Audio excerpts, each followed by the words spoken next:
Students, welcome to दक्षिणा ई classroom. आज हम स्टार्ट कर रहे हैं अपना नेक्स्ट टॉपिक, जो कि किससे रिलेटेड है? स्यूडो क्वाड्रेटिक इक्वेशन से। ही हमने आपको ऑलरेडी भी बताया था और अब लिख भी दिया है, ठीक है।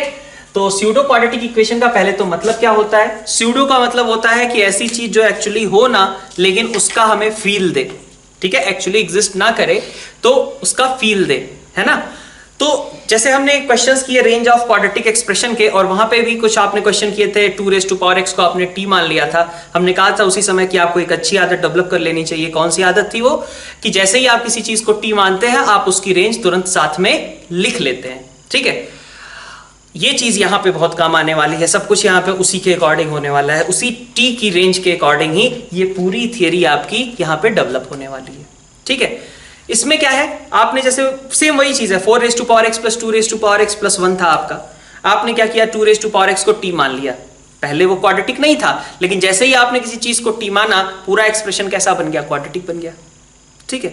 इसी को बोलते हैं स्यूडो क्वाड्रेटिक, कि हमने कुछ सब्स्टिट्यूट किया और वो सब्स्टिट्यूट करने के बाद रिजल्ट कैसा आ गया? एक क्वाड्रेटिक एक्सप्रेशन बन गया, ठीक है।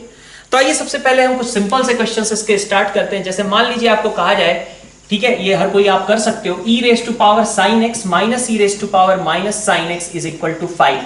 आपको कहा गया कि ये क्वेश्चन आपको सॉल्व करना है और बताना है कि x की कौन सी वैल्यूज पॉसिबल होंगी। तो आप खुद से सॉल्व कीजिए। e के बारे में मैंने आपको थोड़ा आइडिया दिया था। e क्या होता है आप मान के चलिए, e यहां पे 2.7 के अप्रॉक्स कोई इरेशनल क्वांटिटी है बस, ठीक है। एक्चुअली आप इससे ज्यादा यूज कहीं भी नहीं करेंगे e का, लेकिन अभी मान के चलिए कि e क्या है, बस आप e 2.7 के अप्रॉक्स कोई इरेशनल क्वांटिटी को रिप्रेजेंट किया गया है। तो आप खुद से वीडियो पॉज करके इस क्वेश्चन को सॉल्व कीजिए। e⁻sin x t आप मान लेंगे, और e⁻sin x को आप क्या बोलेंगे? फिर उसी का रेसिप्रोकल 1/t। ये कितना है? 5 के बराबर है, यही कहा गया है। आपसे मैंने कहा था कि t को आप जैसे ही माने वैसे ही उसकी रेंज लिख लें। अभी मैं नहीं लिखता हूं, एक बार को मैं वो अच्छी आदत थोड़ी देर के लिए ड्रॉप कर रहा हूं और इफेक्ट उसका दिखा रहा हूं क्या हो सकता है। t - 1/t = 5, है ना। आप क्वाड्रेटिक करने गए, सॉल्व कीजिए। t² - 5t - 1 = 0। तो t कितना आएगा आपका? 5 ± √25 और 4 29/2, ठीक है। अब आपको क्या लगेगा? आपको ऐसा लग रहा है क्या कि x 2 एग्जिस्ट कर जाएगा? नहीं। अभी आप क्या करेंगे, ये तो t है, t से हमें क्या मतलब? e⁻sin x से हमें तो मतलब था। तो आपके लिए आया ऐसा कुछ 5 ± √29/2। अच्छा, ये 5 + √29/2 कैसा होगा? ये कुछ आएगा 5.4 के अप्रॉक्स, है ना। 5.4 के अप्रॉक्स। ये 5 प्लस साइन के साथ ये अराउंड कुछ 2.2 के अप्रॉक्स दिख रहा है क्या? कुछ 10.2 के, सॉरी 5.2 के अप्रॉक्स ओवरऑल प्लस साइन के साथ। और जब नेगेटिव साइन कंसीडर करोगे तो कैसा हो जाएगा? ये -0.2। क्या कंसीडर किया मैंने? √29 का अप्रोक्सीमेशन लिया, क्या? 5.4।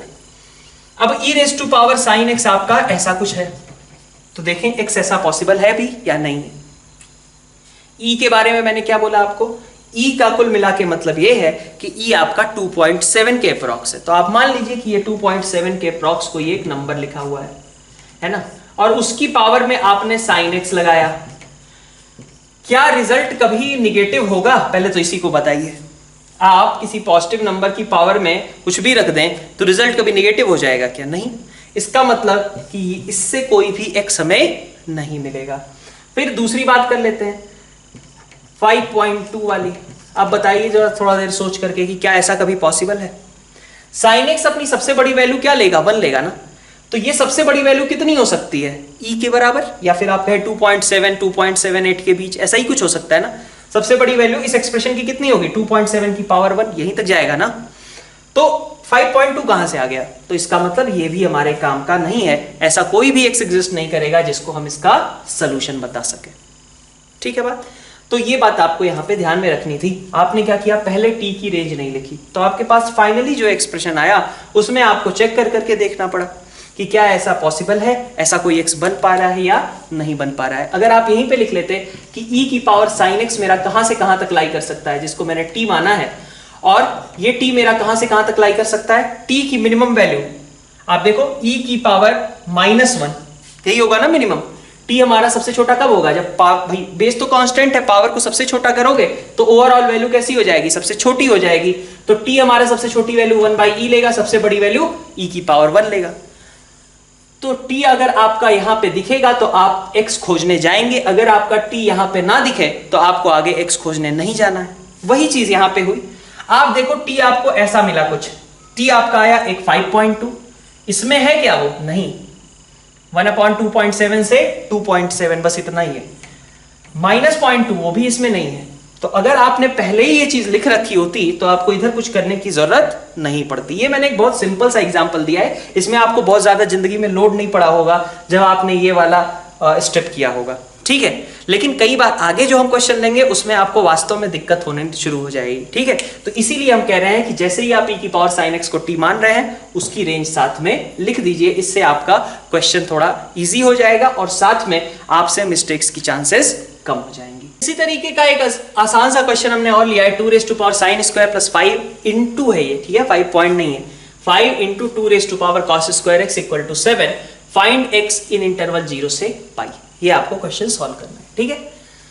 इस इंटरवल में हमें x की वैल्यूज फाइंड आउट करनी है। क्या करेंगे आप, 2 raised to power sin square x को मैं मान लेता हूं t, है ना, इसको t मान लिया। तो आप t को बताओ कि t कहां से कहां तक लाई करेगा।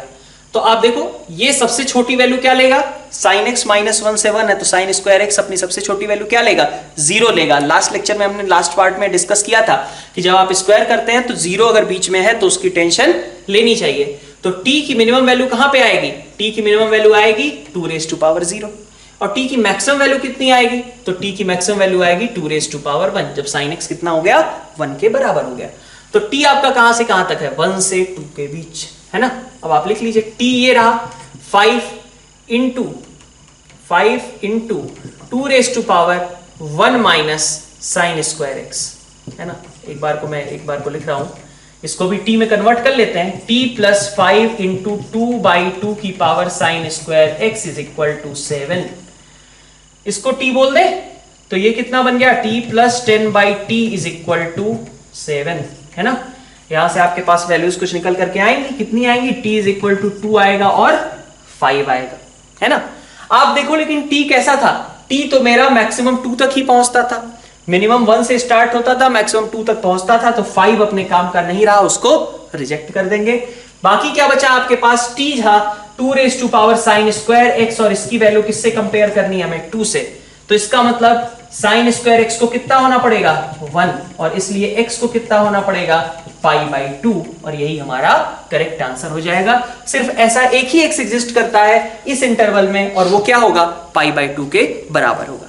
तो लेते हैं हम स्यूडो क्वाड्रेटिक इक्वेशन से रिलेटेड अपना पहला प्रॉपर क्वेश्चन। अभी तक तो आपको बस स्यूडो क्वाड्रेटिक किसे कहते हैं ये समझाने का मैंने ट्राई किया था, और अब यहाँ पे हमारे पास एक क्वेश्चन है जिसमें कहा जा रहा है कि एक क्वाड्रेटिक टाइप की भी नहीं दिख रही है ये तो, है ना, थोड़ी सी अजीब सी इक्वेशन दिख रही है, और कहा जा रहा है कि हैज एटलीस्ट 1 रियल रूट। हमें ऐसे a की वैल्यूज फाइंड आउट करनी है so that this equation has at least 1 real root, ठीक है। तो आप पहले खुद से इस क्वेश्चन को सॉल्व करने का ट्राई कीजिए। ऑफ कोर्स आपको एक्सपेंड करके इसको सॉल्व नहीं करना है, आपको क्या करना है, कुछ क्वाड्रेटिक वगैरह टाइप से इसको कन्वर्ट करना है। टॉपिक ही कम से कम स्यूडो क्वाड्रेटिक का चल रहा है, तो अभी तो ये ध्यान रखें ही कि इसको हमें किसी क्वाड्रेटिक इक्वेशन में कन्वर्ट करना होगा।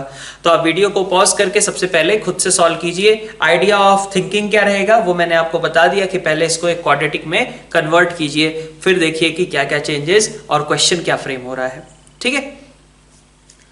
सॉल्यूशन पार्ट अगर मैं डिस्कस करूं तो सबसे पहले मैं यही सोचूंगा कि इसको मैं क्वाड्रेटिक कैसे बनाऊं, क्योंकि ऑफ कोर्स इतना लंबा एक्सपेंशन वगैरह करना पॉसिबल नहीं है। आप चाहो तो कर सकते हो एक्सपेंशन वगैरह करके भी क्वेश्चन को, लेकिन वो मतलब बिल्कुल फ्रूटफुल नहीं है। अपन देख सकते हैं इसमें कि अगर हम x² + x + 1 के होल स्क्वायर से पूरी क्वांटिटी को डिवाइड कर दें, पूरे इक्वेशन को डिवाइड कर दें, आपको ये तो पता है, ये तो क्लियर है ना कि x² + x + 1 हमेशा खुद कैसा होगा, होल स्क्वायर की बात नहीं कर रहा, सिर्फ x² + x + 1 हमेशा पॉजिटिव होगा ना, क्योंकि उसका d कैसा है, निगेटिव है ना। तो x² + x + 1 का लीडिंग कोफिशिएंट पॉजिटिव है और d नेगेटिव है, इसलिए ये क्वांटिटी हमेशा कैसी होगी, पॉजिटिव होगी। आपको क्या करना है, आपको क्वाड्रेटिक में बदलना है। इसे कैसे करें, तो आप कर सकते हो कि हम इसको x² + x + 1 के होल स्क्वायर से डिवाइड कर रहे हैं। ठीक है, इससे हमने डिवाइड किया, ठीक है, डिवाइडिंग बाई। तो आप जब डिवाइड कर रहे हो तो आपको बस ये ध्यान रखना चाहिए कि हम जीरो से ना डिवाइड कर रहे हो। तो of course x square plus x plus one हमारा कभी भी जीरो नहीं है ना। इसीलिए मैंने कहा कि ये हमेशा कैसी क्वांटिटी है, पॉजिटिव क्वांटिटी है, जीरो भी नहीं है। तो अगर आप डिवाइड करोगे तो क्या बनेगा, x square plus x plus two upon नीचे आएगा x square plus x plus one whole square minus क्या आएगा a माइनस थ्री और x square plus x plus two division में क्या आएगा x square plus x plus one और साथ में क्या है a minus four is equal to zero, यही आएगा, है ना। क्वाड्रेटिक कैसे बनाए, तो आपको दिखेगा एक चीज, क्या आप इसको अगर t मानते हो तो यहां t स्क्वायर लिखा गया है, तो किसको t मानना है, और आदत अपने को सही वाली यूज करनी है, x square plus x plus two upon x square plus x plus one is equal to कितना t। जैसे ही हमने कुछ t माना वैसे ही उसकी रेंज लिख दें। तो आप देखो कैसा है, ये कहां से कहां के बीच में लाई करेगा, इसकी ये मतलब एक्सप्रेशन ये आप निकाल चुके हो। क्वाड्रेटिक अपॉन क्वाड्रेटिक में इस तरीके के क्वेश्चन आपने किए हुए हैं कि x square plus x plus two upon x square plus x plus one हमारा कहां से कहां के बीच में लाई कर सकता है। आपने रेंज निकाल रखी है, आप उस मेथड से इसको सॉल्व कर सकते हैं। एक और मेथड हमने डिस्कस किया था जो कि यहां पे यूजफुल हो सकता है, क्या है वो, हम इसको ऐसे भी लिख सकते हैं ना, x square plus x plus one upon x square plus x plus one. तो ये आपका क्या बन जाएगा, इतने पार्ट को अलग स्प्लिट कर दीजिए, मतलब आप ऐसे लिख लीजिए x square plus x plus one, नीचे में x square plus x plus one upon x square plus x plus one. तो आपके पास क्या बन गया, one plus one upon x square plus x plus one. अब आपको क्या चाहिए, आपको चाहिए कि x square plus x plus one हमारा बेसिक बिल्डिंग ब्लॉक है, उससे हम कुछ कुछ करके यहां तक पहुंच सकते हैं। तो आपने कैसे शुरू करना है, तो सबसे पहले आप कहां से स्टार्ट करेंगे, x square plus x plus one की रेंज से। ये बेसिक ब्लॉक था, आप निकाल सकते हो x square plus x plus one कहां से कहां तक जाएगा, मिनिमम इसकी वैल्यू कितनी आ जाएगी 3/4, निकाल सकते हो ना इसकी रेंज। ये इसकी मिनिमम वैल्यू कहां पे आएगी, माइनस डी बाई फोर है, और सबसे बड़ी वैल्यू कितनी होगी, तो ऑफ कोर्स इंफिनिटी। ठीक है, तो इसका रेसिप्रोकल करना था, दोनों साइड हमें कैसा दिखा, पॉजिटिव पॉजिटिव दिखा, तो रेसिप्रोकल करने में हमें कोई दिक्कत नहीं आएगी। 1 upon x square plus x plus one, इधर जीरो आएगा, इनइक्वालिटी साइन पलट जाएगा, और इधर कहें हम तो ये 4/3 हो जाएगा। अब आपको क्या करना है, 1 ऐड करना है, 1 ऐड कर लीजिए। तो 1 जैसे ही आप ऐड करोगे तो ये पूरा टर्म क्या हो गया, t हो गया ना। तो अब मैं पूरा टर्म लिखने की जगह सीधा t लिख रहा हूं। t कहां से कहां के बीच में लाई करेगा, t लाई करेगा आपका, आपने 1 ऐड किया तो इधर 1, आपने इधर भी 1 ऐड करना पड़ेगा, तो वो कितना हो जाएगा 7/3। तो यहां से आपके पास निकल करके क्या आता है कि t की वैल्यू कितनी है आपकी, 1 और 7/3 के बीच में एग्जिस्ट करती है, 1 के बराबर नहीं है, 7/3 के बराबर है। अच्छा, तो अब आप खुद से थोड़ा देर सोच करके ये बताओ कि जब मैं इस इक्वेशन को t के टर्म्स में लिखूंगा, क्या है वो, t square minus a minus 3 into t plus a minus 4 equal to 0। तो इस इक्वेशन के रूट्स पहले बता सकते हो क्या कि क्या होंगे। आप देखो अगर इक्वेशन को ध्यान से, तो आप इसके रूट्स डायरेक्टली बोल सकते हो, क्या है, तो इसके रूट्स है हमारे पास एक 1 होगा, क्यों, क्योंकि आप देख सकते हो सम ऑफ कोफिशिएंट्स कितना है, 0 है, ये बात हमने बोली थी। सम ऑफ कोफिशिएंट्स अगर 0 हो तो एक रूट क्या होता है, 1 होता है। तो आप देख सकते हो इसमें से एक रूट 1 है और दूसरा रूट कितना है, a माइनस 4। तो यहां से आपके पास t के दो वैल्यूज हैं, एक 1 है और एक है a माइनस 4। अब आप बताओ, क्वेश्चन पे वापस आते हैं, ये सब तो t के टर्म्स में हमने कन्वर्ट कर लिया। क्वेश्चन क्या कह रहा था, क्वेश्चन कह रहा था कि this equation has one real root, has at least one real root. तो इसके लिए क्या करेंगे आप, has at least one real root, इसके लिए हमें क्या करना चाहिए, कैसे आप कर पाएंगे। तो रूट तो तभी बनेगा ना, हमें t से तो कोई मतलब है नहीं, t चलो हमेशा 2-2 आ रहे हैं, t हमेशा 2-2 मिल जाएगा हमें, ठीक है, एक 1 मिल जाएगा, एक a माइनस 4 मिल जाएगा, ठीक है। अब हमें क्या चाहिए, हमें चाहिए था कि भाई वो रूट है या नहीं है, ठीक है। तो हमें t के टर्म्स में तो काम करना नहीं था, हमें तो काम किसके टर्म में करना था, x के टर्म में। तो हमने क्या कहा कि इस t को क्या होना चाहिए, 1 और 7/3 के बीच का होना चाहिए, तभी x एग्जिस्ट करेगा।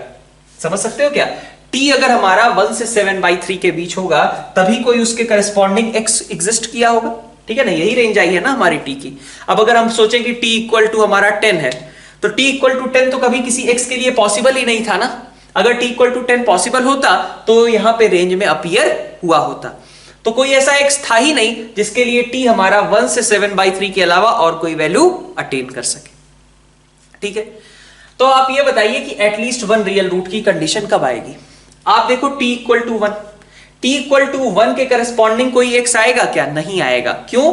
क्योंकि t इक्वल टू 1 तो पॉसिबल ही नहीं था। तो t इक्वल टू 1 वाला ऑप्शन आपका रिजेक्ट हो गया। बाकी क्या बचा? t equal to a-4।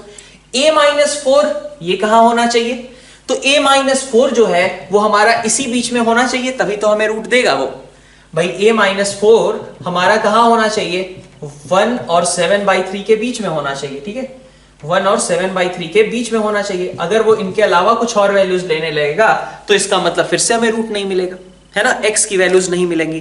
तो वैल्यूज एग्जिस्ट करने के लिए x की जरूरी क्या है? एक तो ये 1 मिला, वो तो किसी काम का है ही नहीं क्योंकि t इक्वल टू 1 पॉसिबल ही नहीं है। ये जो a-4 मिल रहा है यही किसी काम का होना चाहिए, और वो काम का कब होगा?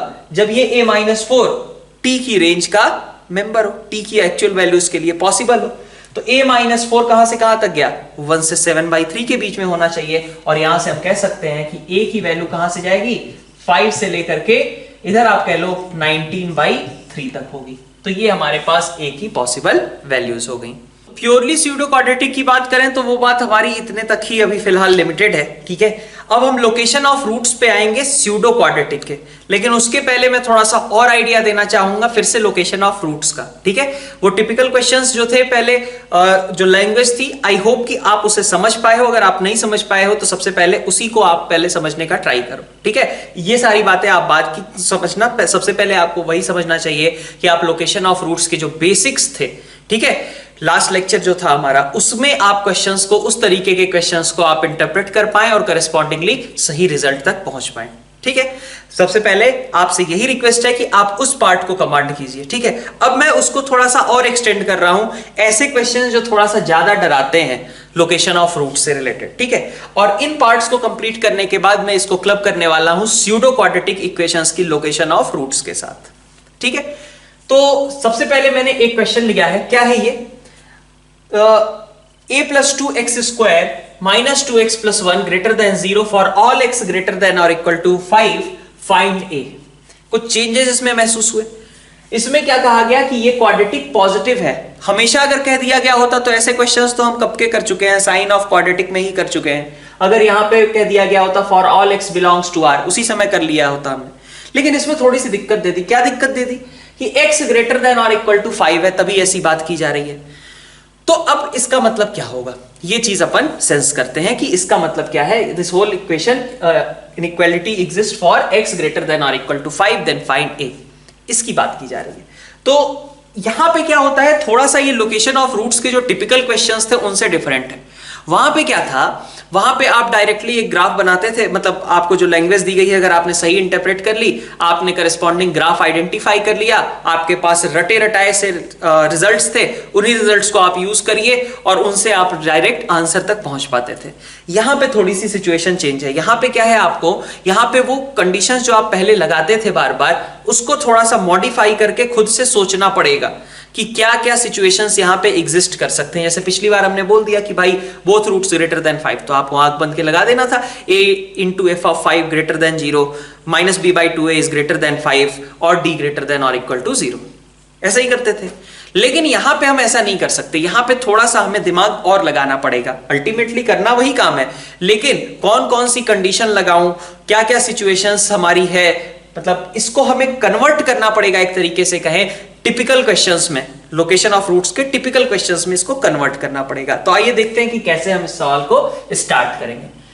आप इसको एग्जांपल के तौर पे खुद से मतलब अभी ट्राई मत करिए, एक बार मैं समझा देता हूं, अगले क्वेश्चंस आप खुद से ट्राई करिएगा। ठीक है, देखिए इसमें सबसे पहले क्या कहा जा रहा है, a प्लस एक क्वाड्रेटिक है, वो उसके बारे में कहा गया कि क्वाड्रेटिक जो है, जब x को हम 5 से इंफिनिटी के बारे में देखते हैं, ठीक है, तो हमें कैसी मिलती है, वो हमेशा पॉजिटिव मिलती है। हमेशा ग्राफ कैसा है, 5 से आगे देखा जाए तो हमेशा x इक्वल टू 5 से आगे देख रहे हैं तो हमेशा ग्राफ x एक्सिस के ऊपर ही है। यही चीज कही गई है, graph lies entirely above x axis for all x greater than और इक्वल टू 5। ये बात ठीक है। तो आप सबसे पहले मुझे ये बताओ कि ये क्वाड्रेटिक अपवर्ड होगी या डाउनवर्ड होगी। पैराबोला कैसा बनेगा, अपवर्ड बनेगा या डाउनवर्ड बनेगा? सबसे पहले आप ये बताओ मुझे। ये पैराबोला अपवर्ड ही बनेगा। क्यों? क्योंकि हम ये चाहते हैं कि जब x हमारा इंफिनिटी पहुंचे तो ये ग्राफ कहां हो, ग्राफ हमारा पॉजिटिव हो। तो इंफिनिटी पे पॉजिटिव वैल्यू कैसे मिलेगी, इंफिनिटी पे पॉजिटिव वैल्यू कैसे मिलेगी? अपवर्ड पैराबोला के लिए ही मिलेगी, डाउनवर्ड पैराबोला के लिए तो ये पॉसिबल ही नहीं है। डाउनवर्ड पैराबोला तो इंफिनिटी पे कहां पहुंच जाएगा, माइनस इंफिनिटी। चाहे तो हम प्लस इंफिनिटी की बात करें, चाहे तो माइनस इंफिनिटी की बात करें। डाउनवर्ड पैराबोला तो कहां पे होगा, डाउनवर्ड पैराबोला पे की वैल्यू कैसी होगी, वो तो वैल्यू देगा हमें निगेटिव, तो वो तो अपने काम का नहीं रहा। हमें कैसा चाहिए, पॉजिटिव चाहिए। तो सबसे पहले चीज हमें ये स्ट्राइक करेगी यहां से कि ये पैराबोला कैसा है, पैराबोला अपवर्ड होना चाहिए। अब ये चीजें हमें यहां पे सोचनी पड़ती हैं खुद से, गिवन इंफॉर्मेशन के बेसिस पे। क्या चीज आई सबसे पहली चीज आई कि a+2 को कैसा होना चाहिए, ग्रेटर देन 0 होना चाहिए। बात समझ में आई आपको? पैराबोला अपवर्ड है, इसलिए मैंने कह दिया कि a+2 को कैसा होना चाहिए, पॉजिटिव होना चाहिए। ठीक, अब नेक्स्ट पार्ट पे बात करते हैं। अब हमने कहा कि अपवर्ड पैराबोला के लिए पहले हमने पता कर लिया कि भाई पैराबोला कैसा है, अपवर्ड है। अब हमें ये सोचना है कि कैसी कैसी सिचुएशन अपवर्ड पैराबोला की एग्जिस्ट कर सकती है जबकि x ग्रेटर देन और इक्वल टू 5 के लिए रिक्वायर्ड कंडीशन मीट हो जाए। तो अपन सोचते हैं कैसी कैसी सिचुएशंस हो सकती है, ग्राफ कैसे कैसे हो सकते हैं। अब ये हमें खुद से विजुअलाइज करना है। आपने ये चीज डिसाइड कर ली, बहुत अच्छा। अब आगे बढ़ते हैं। अब आगे देखिए क्या हो सकता है। ये मान लीजिए x एक्सिस और y एक्सिस, और हो सकता है हमारा कि ग्राफ हमेशा ही कैसा रहा हो, पॉजिटिव रहा हो। तो फिर x ग्रेटर देन 5 पे कहें तो भी हमें कोई दिक्कत नहीं है, x लेस देन 5 भी दिया रहता तो भी कोई दिक्कत नहीं होती। उसने ये थोड़ी ना कहा है कि x ग्रेटर देन और इक्वल टू 5 है तो पॉजिटिव है लेकिन बाकी जगहों पे नेगेटिव है। उसको तो बस क्या मतलब है, उसको मतलब है कि 5 से बड़ी वैल्यू जब हम x की ले रहे हैं तो हमें पॉजिटिव मिलना चाहिए। 5 से पहले क्या हो रहा है उसे कुछ भी फर्क नहीं पड़ता। ठीक, तो एक सिचुएशन में ये कह देता हूं कि भाई x इक्वल टू 5 यहां पे था और ग्राफ हमेशा ही पॉजिटिव था, हमेशा ही पॉजिटिव था। तो ये कंडीशन तो मीट होगी ना, ये क्वांटिटी हमेशा पॉजिटिव तो रहेगी ना x ग्रेटर देन और इक्वल टू 5 के लिए, है? ठीक है, इसमें किसी को ये कंफ्यूजन नहीं होनी चाहिए कि 5 के पहले क्या होगा। 5 के पहले की बात क्वेश्चन में कहीं ही नहीं गई है, तो हम उसके लिए बिल्कुल इंडिपेंडेंट हैं। अपन जो चाहे कर सकते हैं 5 के पहले, हमें 5 के बाद पॉजिटिव बनाना है। ठीक है, अब ये 5 के पहले हम कुछ भी कर सकते हैं। इसकी वजह से हमारे पास क्या क्या ऑप्शंस बढ़ गए।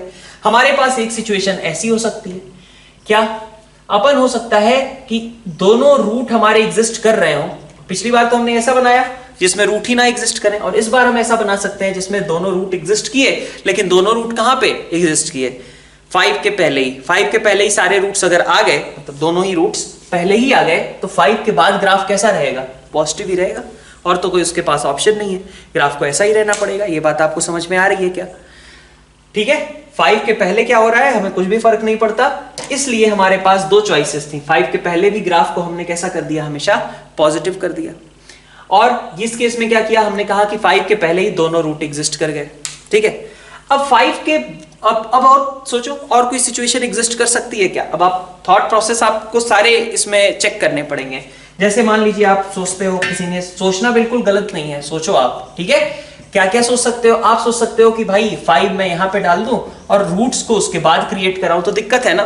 5 के बाद अगर रूट्स क्रिएट होंगे तो आपको पता चलेगा कि 5 के बाद कुछ पोर्शन ऐसा मिलेगा जहां पे ग्राफ कैसा हुआ, एक्स एक्सिस के नीचे लाई कर गया। और जब ग्राफ एक्स एक्सिस के नीचे लाई करता है तो फिर निगेटिव हो जाएगा और ये कंडीशन मीट नहीं होगी, तो ये बात गलत हो गई।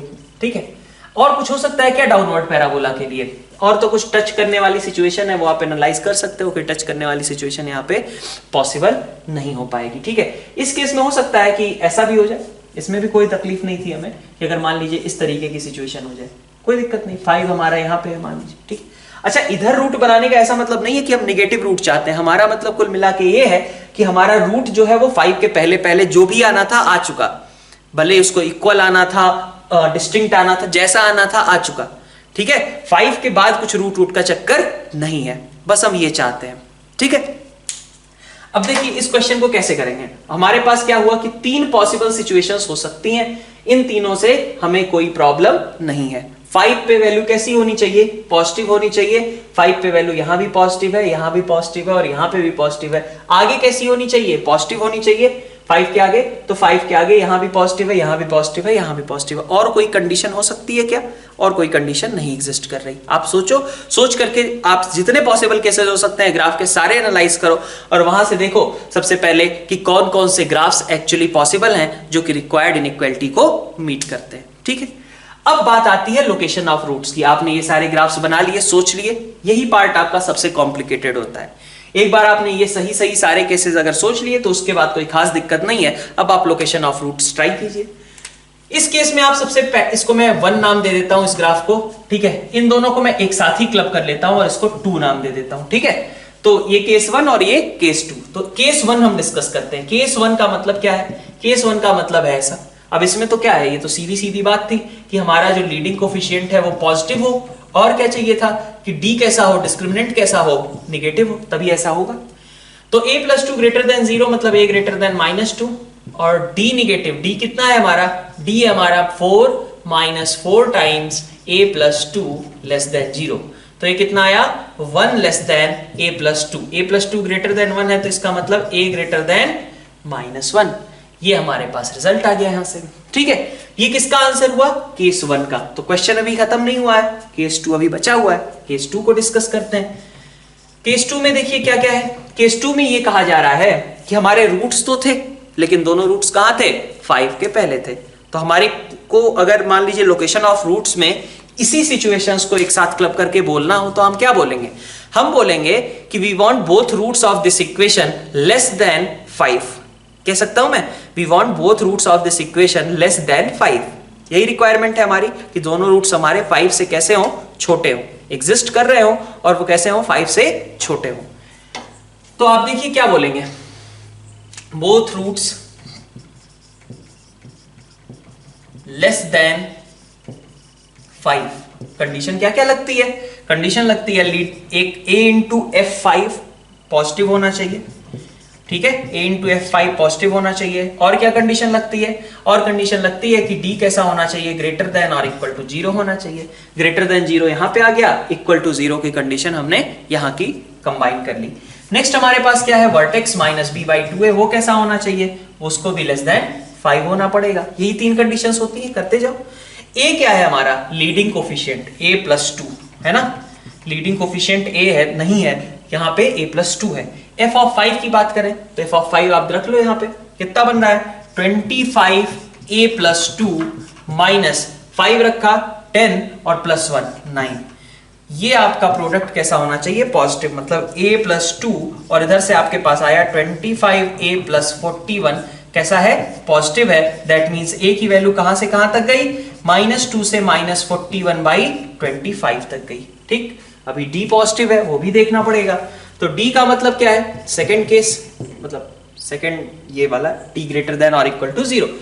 तो d आपका कितना आएगा, d आपका आ गया, d को बोल दिया मैंने 4 - 4 टाइम्स a + 2, यही है, > 0। तो 1 > a + 2, a + 2 कैसा है, < 1 है। तो इसका मतलब a < कैसा होना चाहिए, a < -1 होना चाहिए। यही रिक्वायरमेंट है। और थर्ड कंडीशन क्या आती है अपनी वर्टेक्स की, थर्ड कंडीशन वर्टेक्स। वर्टेक्स कितना है, 2/2 टाइम्स a + 2, यही है। और इसको कैसा होना चाहिए था, 5 से छोटा, तो -b/2, सही लिखा है ना, -b2 हो गया, 2a + 2। ठीक है, इसको कैसा होना चाहिए, 5 से छोटा, तो यहां से आ गया 1/a + 2 < 5।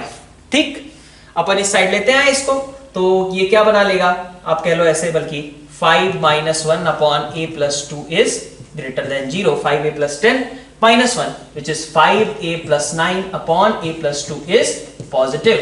that means कि a क्या आएगा, a आएगा आपका -2 से -9/5 तक। ठीक है, इतनी बात। अब ये सारी कैलकुलेशन हमने कर ली। केस 1 ने तो सीधा बोल दिया था क्या, कि 1 शुड बी > -1। केस 2 क्या बोल रहा है, केस 2 बोल रहा है कि भाई इसका इसका इसका तीनों का इंटरसेक्शन लो। ठीक है, तो ये आप पार्ट खुद से कर लेना। क्या करना है आपको, आपको इन तीनों का इंटरसेक्शन लेना है, क्योंकि आप क्या चाहते हैं, आप चाहते हैं कि हमारा ए ऐसा हो जिससे कि ये फर्स्ट, सेकंड और थर्ड तीनों ही कंडीशंस हमारी, ये तीनों मीट हो जाएं। तो इसका मतलब क्या है कि ये तीनों का हमें क्या करना पड़ेगा, इंटरसेक्शन लेना पड़ेगा। इंटरसेक्शन आपने लिया, केस 2 का रिजल्ट आ गया। और केस 1 और केस 2 के बीच में क्या लगेगा, यूनियन लगेगा, क्योंकि ये ग्राफ भी हमारे काम के लिए सही था, कोई दिक्कत नहीं थी हमें इससे, और ये भी हमारे ग्राफ के लिए सही थे। तो केस 1 और केस 2 का जो फाइनल सोल्यूशन होगा उन दोनों के बीच में यूनियन आ जाएगा। ठीक है, केस 1 का हमारे पास पता ही है, केस 2 का सोल्यूशन कहां से आने वाला है, मैंने आपको बता दिया, इसका, इसका और इसका, इन तीनों का आप इंटरसेक्शन ले लीजिए। इन तीनों का इंटरसेक्शन सपोज आ गया, मान लीजिए x1 से x2, उसके साथ आपको इसका यूनियन करना है। This will be our correct answer. ठीक है, तो आई होप कि इंटरसेक्शन वगैरह का पार्ट तो आप खुद से सॉल्व कर लेंगे, इसमें आपको दिक्कत नहीं आएगी। अपन लेते हैं नेक्स्ट क्वेश्चन। ठीक है, थोड़े से कैलकुलेटिव हैं, थोड़े से ज्यादा स्पेस ले रहे हैं, तो हो सकता है कि जैसे ये इंटरसेक्शन लेने की बात हुई, यूनियन लेने की बात हुई, ये आपको खुद से सॉल्व करना पड़े कुछ क्वेश्चंस में। ठीक है, तो आई होप कि, लेकिन अब तक तो आपको इस सब चीजों में कोई दिक्कत नहीं होनी चाहिए कि यूनियन कितना आ रहा है और इंटरसेक्शन कितना आ रहा है, ये फाइंड आउट करने में। सारे ग्राफ्स तो अभी तक हमने किसके लिए बनाए, अभी तक हमने सारे ग्राफ्स जो बनाए हैं वो सिर्फ और सिर्फ क्वाड्रेटिक के लिए बनाए हैं, लेकिन हमें ये तो नहीं कहा गया कि क्वाड्रेटिक ही है, क्वाड्रेटिक के अलावा कुछ और भी हो सकता है। क्या हो सकता है वो, तो हमें अभी तक हमने ये सोचा कि भाई एक्स स्क्वायर का कोफिशिएंट जो दिया गया है वो तो हो सकता है ना 0 हो, उसने कहा कि ये क्वाड्रेटिक एक्सप्रेशन है, तो एक केस हमें इसका भी लेना चाहिए, a+2 ग्रेटर देन 0। अभी तक का रिजल्ट हमारा किसके अकॉर्डिंग आया है, क्वाड्रेटिक के अकॉर्डिंग आया है। अब बाकी दूसरा केस हम केस कंसीडर करने वाले हैं, सॉरी ग्रेटर देन 0 नहीं, a+2 = 0 का। ठीक है, जबकि लीडिंग कोफिशिएंट हमारा 0 हो जाए वो केस हमें अलग से डिस्कस करना पड़ेगा। क्या बनेगा उस समय, ये 0 हो गया, बाकी बचा -2x + 1 greater than 0 for all x greater than और equal to 5। -2x + 1 greater than 0 है for all x greater than और इक्वल टू 5। बताओ ये बात सही है क्या, ये बात सही नहीं है। -2x + 1 अगर हम x की कोई भी वैल्यू 5 या 5 से बड़ी रखें तो क्या स्टेटमेंट करेक्ट है, अपन यही बस देखेंगे कि क्या ये स्टेटमेंट करेक्ट है या नहीं। तो ये स्टेटमेंट करेक्ट नहीं हुआ और इसलिए हमारा a = -2, ठीक है, ये क्या सजेस्ट कर रहे थे हम, कौन सा केस सजेस्ट कर रहे थे, a = -2, वो हमारे सोल्यूशन का मेंबर नहीं होना चाहिए, क्योंकि ये वाली बात हमारी ट्रू नहीं हो पा रही है। अगर a = -2 के लिए ये वाली बात जो लिखी गई है वो हमेशा करेक्ट हो, जैसे ऐसा आ जाए कुछ की, मान लो यहीं पे -2x + 1 greater than 0 for all x less than और equal to -5, x less than और इक्वल टू -5, तो x कुछ भी रखो -5 से छोटा, ये क्वांटिटी कैसी हो जाएगी उस समय, पॉजिटिव हो जाएगी। और अगर वो पॉजिटिव हो गई मतलब ये स्टेटमेंट ट्रू हो गया। अगर ट्रू हो गया तो वो वाला पॉइंट हम फाइनल आंसर में इंक्लूड कर लेंगे।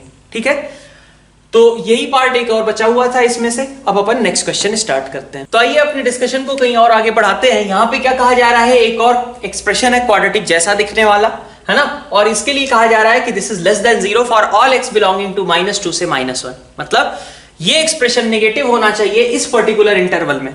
इसके बाद भी नेगेटिव हो जाए हमें कोई फर्क नहीं, इसके पहले क्या हो रहा है कोई फर्क नहीं, इसके बाद में क्या हो रहा है कोई फर्क नहीं, हमें बस इतना चाहिए कि x जब -2 से -1 के बीच है तो उस समय ये एक्सप्रेशन नेगेटिव होना चाहिए। ऐसे में हमें a की वैल्यूज फाइंड आउट करनी है। ठीक, तो अब बताइए कि यहां पे क्या क्या सिचुएशंस पॉसिबल होंगी जब x हमारा -2 से -1 के बीच हो और ये ग्राफ कैसा हो जाए, उस समय नेगेटिव हो जाए। ठीक है, तो आप ग्राफिकली सिर्फ ग्राफ सोचने का ट्राई कीजिए। अगर आप ग्राफ सोच लिए, आपको लोकेशन ऑफ रूट्स की बेसिक थ्योरी पता है, तो आप क्वेश्चन कर ले जाएंगे। तो पूरा अगर इस टॉपिक को या 2-3 एग्जांपल्स लेने का जो भी हमारा ओवरऑल सिग्निफिकेंस है वो बस इसीलिए है कि आप ग्राफ की सारी सिचुएशंस को एनालाइज कर पाओ कि ये कौन कौन से ग्राफ्स में ये वाली पर्टिकुलर कंडीशन मीट हो जाएगी। ठीक है, तो अपन देखते हैं क्या क्या सिचुएशंस हो सकती हैं। मैं ग्राफ्स बनाता हूं, आप खुद से सोचो। एक तो सिचुएशन ऐसी हो सकती है कि -2 यहां पे कहीं आएगा, अपन इस साइड से बनाते हैं ग्राफ, चूंकि नेगेटिव पार्ट नहीं बनाना है मेनली। -2 और -1 ये मान लीजिए है, हमें क्या चाहिए, एक्सप्रेशन उस समय नेगेटिव चाहिए। तो एक्सप्रेशन उस समय नेगेटिव ऐसे हो सकता है कि नहीं, -2 पे नेगेटिव, -1 पे नेगेटिव और ऐसा कुछ। ठीक है, मतलब एक रूट इस समय कैसा है, -2 से छोटा, एक रूट कैसा है, -1 से बड़ा। एक ये सिचुएशन हो सकती है। और क्या हो सकता है, और हो सकता है क्या डिस्कस कर सकते हैं हम, -2 -1 अगर मान लीजिए उल्टा मैं बनाता हूं, मतलब डाउनवर्ड पैराबोला का केस कंसीडर करता हूं, तो ऐसी सिचुएशन हो सकती है ना कि ये कर्व हमेशा ही कैसा रहा हो, नेगेटिव रहा। तो इसको -2 से -1 में भी कैसा होना पड़ेगा, नेगेटिव होना पड़ेगा। ये भी एक सिचुएशन थी। अच्छा, और क्या हो सकता है, और देखते हैं। -2 -1, हमें इस समय नेगेटिव चाहिए, तो इस समय नेगेटिव हमने ये वाली सिचुएशन बता दी। और सिचुएशंस हम क्या ले सकते हैं, इसके लिए कुछ बना सकते हैं क्या? तो इसके लिए अपन ऐसा कह सकते हैं कि भाई ये तो हमने तब बनाया था जबकि क्वाड्रेटिक के कोई रूट एग्जिस्ट नहीं कर रहे हो। क्वाड्रेटिक के अगर रूट एग्जिस्ट कर रहे हो और वो दोनों रूट्स मान लीजिए कि हमारे पास इस तरीके के हो, ऐसा कुछ दोनों रूट्स यहाँ पे हमने कैसे बनाने चाहे हैं, -1 से बड़े। तो अगर -1 से बड़े हैं दोनों रूट्स तो भी अपना काम बन जाएगा। या फिर एक और सिचुएशन हो सकती है, ठीक है, इधर इतना स्ट्रेच करने की कोई जरूरत नहीं है ना, या फिर बना ही लो। ये मान लीजिए आपके पास ये ग्राफ था, ठीक है, और सबसे लास्ट पार्ट की बात करते हैं। एक और ग्राफ हो सकता है क्या? एक और ग्राफ ऐसा हो सकता है कि जब -2 -1 ये है और ग्राफ हमारा कुछ इस तरीके का जा रहा है, मान लीजिए ऐसा, ठीक है, इस तरीके का कोई एक पैराबोला है कि दोनों रूट्स हमारे कहाँ आ जाए, -2 से पहले आ जाए। यहां पे हमने क्या बात की कि डाउनवर्ड पैराबोला में -1 से बाद में आए। यहां पे हमने क्या बात की, -2 से पहले ही दोनों रूट्स आ जाए। यहां पे हमने क्या बोला, -2 -1 के मतलब थ्रू आउट ही ये तो खैर निगेटिव है। और यहां पे हमने क्या बोला है कि अपवर्ड पैराबोला है जो कि -2 और -1 पे निगेटिव हो जाएगा। इसके अलावा और कोई केस हो सकते हैं क्या? अभी और कोई केस पॉसिबल नहीं है। ऑफ कोर्स हम ये सारी बातें कब कर रहे हैं, जबकि a+3 नॉन जीरो है, मतलब क्वाड्रेटिक के लिए ही ये सारी बातें कर रहे हैं, ठीक है। तो क्या क्या कंडीशन लगेगी, ये सारी बातें कब है, ये मैं लिख देता हूं, a+3 is not equal to 0। एक केस अलग से हमें लेना पड़ेगा a+3 इक्वल टू 0 वाला, वो हम लास्ट में डिस्कस कर लेंगे, उसमें कुछ खास हमें करना नहीं रहता है, इसलिए बाद में करेंगे, ठीक है। तो a+3 अगर मतलब इस क्वाड्रेटिक वाले केस की बात करूं मैं, इसको मैंने 1 नाम दे दिया है, इसको मैंने 2 बोल दिया है, इसको 3 बोल दिया है और इसको 4 बोल दिया है, ठीक। अब सारे केसेस मैं डिस्कस करता हूं। इसमें क्या कंडीशन लगाओगे, इसमें क्या है, आप देखोगे कि -2 lies in between roots, -1 lies in between the roots, यही स्टेटमेंट आप यूज करोगे ना। इस पर्टिकुलर ग्राफ को अगर आप लोकेशन ऑफ रूट्स के क्वेश्चन में कन्वर्ट करो तो आप क्या डिमांड करोगे, आपकी डिमांड होगी कि -2 should lie in between root and -1 should also lie in between root. तो -2 जो है अगर रूट के बीच में लाई करता है तो कंडीशन क्या होती है, a into f of -2 should be negative.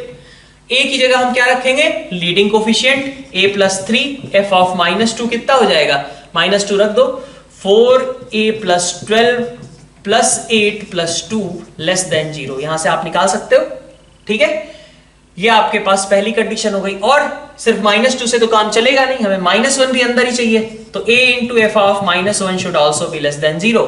तो a की जगह पे लीडिंग कोफिशिएंट अगेन, और f ऑफ -1 का मतलब कितना हो गया, a + 3 और +4 इज 7 और 9, ये दिख रहा है मुझे, a+3 +4 और +2, ठीक है। तो इसका रिजल्ट क्या आएगा, इसका रिजल्ट ये हो जाएगा इन दोनों इनइक्वालिटीज का इंटरसेक्शन। क्यों, क्योंकि हमें ये भी चाहिए और ये भी चाहिए, दोनों चीजें हमें चाहिए, इसलिए इन दोनों का हमें क्या करना पड़ेगा, इंटरसेक्शन लेना पड़ेगा। अब आगे बात करते हैं हम केस 2 की। केस 2 में हमारे पास क्या है, यहां पे हमें डाउनवर्ड पैराबोला की बात की गई है, ठीक है। अच्छा, इसमें एक कंडीशन हमारी छूट गई है, उसको भी लिख लेते हैं। ये अपवर्ड पैराबोला था ना, तो अपवर्ड पैराबोला के लिए हम ये कंडीशन भी लगा लेते हैं कि a+3, ये सारी बातें हमने कब की हैं, a+3 should be greater than 0। तो एक इनइक्वालिटी यहां से, एक इनइक्वालिटी आपकी ये है ना, और तीसरी इनइक्वालिटी ये, मतलब ये दोनों तो आप इंटरसेक्शन ले ही रहे थे, ये भी आपको ध्यान रखना चाहिए कि हमारा पैराबोला कैसा लिया गया था, अपवर्ड था। अब बात करते हैं डाउनवर्ड पैराबोला की, ठीक है। यहां पे आपको इन तीनों का इंटरसेक्शन लेना पड़ेगा, इसका, इसका और इसका, इन तीनों का आपको इंटरसेक्शन लेना पड़ेगा, ठीक है। तो अपन सेकंड पार्ट पे आगे मूव करते हैं। सेकंड पार्ट में क्या हो सकता है, सेकंड पार्ट में डिमांड ये है कि हमारा डाउनवर्ड पैराबोला है, और वो डाउनवर्ड पैराबोला कैसा है, इंटायरली निगेटिव है, पूरे थ्रू आउट निगेटिव है। थ्रू आउट निगेटिव था, इसलिए इस पोर्शन में भी कैसा हो गया, निगेटिव हो गया। तो इस ग्राफ की क्या सिचुएशन होगी, इस ग्राफ को मैथमेटिकली कैसे रिप्रेजेंट किया जाएगा, यहां बोला जाएगा कि लीडिंग कोफिशिएंट कैसा होना चाहिए, नेगेटिव होना चाहिए, और डिस्क्रिमिनेंट को कैसा होना चाहिए, नेगेटिव होना चाहिए। तो a+3 नेगेटिव है, a लेस देन -3, और d कितना है, d हमारा है 16 -4 to 2 8, a+3 लेस देन 0, यही है। तो 2 - a - 3 लेस देन 0, तो आपके पास आ गया -a - 1 less than 0। That means a+1 को कैसा होना पड़ेगा, पॉजिटिव, a ग्रेटर देन -1, ठीक है। बस यही रिक्वायरमेंट होगी, a लेस देन -3, और यहां कहा जा रहा है a ग्रेटर देन -1। तो आपको ये बात समझ में आ रही होगी, अगर आप इन दोनों का इंटरसेक्शन लोगे, है ना, इन दोनों का इंटरसेक्शन आपको लेना है। आप ये भी चाहते हैं कि डी निगेटिव रहे, आप ये भी चाहते हैं कि a+3 भी निगेटिव रहे। तो आप देखो, ये कहता है -3 से छोटा, ये कहता है -1 से बड़ा, ऐसा पॉसिबल नहीं है। आप नंबर लाइन से करो, मैं डायरेक्ट लिखूंगा कि ऐसा कोई ए एग्जिस्ट नहीं कर सकता। तो ये आसान सा था, इसलिए मैंने लिख दिया। बाकी आप ही को इंटरसेक्शन और यूनियन का काम करना है आगे इस पर्टिकुलर टाइप के क्वेश्चंस में। अब हम बात करते हैं थर्ड में। आप देखिए रिजल्ट क्या आ सकता है, किस तरीके से आप फ्रेम करेंगे लोकेशन ऑफ रूट्स। आप बोलेंगे कि हमारा डाउनवर्ड पैराबोला, इसके रूट्स जो है वो कैसे है, -1 से बड़े हैं। अच्छा, ये नहीं सोचना कि यहाँ पे 0 से पास हो रहा है, रूट्स जो है वो -1 से बड़े हैं, बस हम यही चाहते हैं, both roots are greater than -1। तो इस थर्ड केस के लिए हमारे पास क्या होगा, a+3 negative and both roots greater than -1, both roots greater than -1। ठीक है, अब इसके लिए कंडीशन क्या लिखेंगे आप लिखेंगे कि क्या क्या सिचुएशन हो सकती है। एक सिचुएशन ये हो सकती है a+3 निगेटिव है, ये बात का ध्यान रखिए। आगे क्या करना है आपको कुछ कंडीशंस लगानी थी। क्या क्या थी वो conditions, both roots greater than -1, मतलब a+3 जो लीडिंग कोफिशिएंट है इनटू f ऑफ k -1 वो कैसा होगा, पॉजिटिव होगा। और क्या कंडीशन लगानी थी आपको ये भी कंडीशन लगानी थी कि d कैसा होना चाहिए, ग्रेटर देन और इक्वल टू 0 होना चाहिए। और तीसरी एक और कंडीशन आपको लगानी पड़ेगी, क्या, वर्टेक्स कहां लाई करेगा, वर्टेक्स लाई करेगा आपका -1 से आगे। तो both roots are greater than -1। तो अगर आप इन क्वेश्चंस के बारे में सोच रहे हैं तो पहले आपका इस पे कमांड होना चाहिए, इन चीजों पे जो हमने लोकेशन ऑफ रूट्स के टिपिकल क्वेश्चंस में डिस्कस किए थे। ठीक है, अगर आपका इस पे कमांड नहीं है तो फिर ये टॉपिक स्किप करके आप, जरूरी है कि आप उसी टॉपिक पे ज्यादा समय दीजिए। ठीक है, ये हमारे पास आ गया थर्ड वाला केस।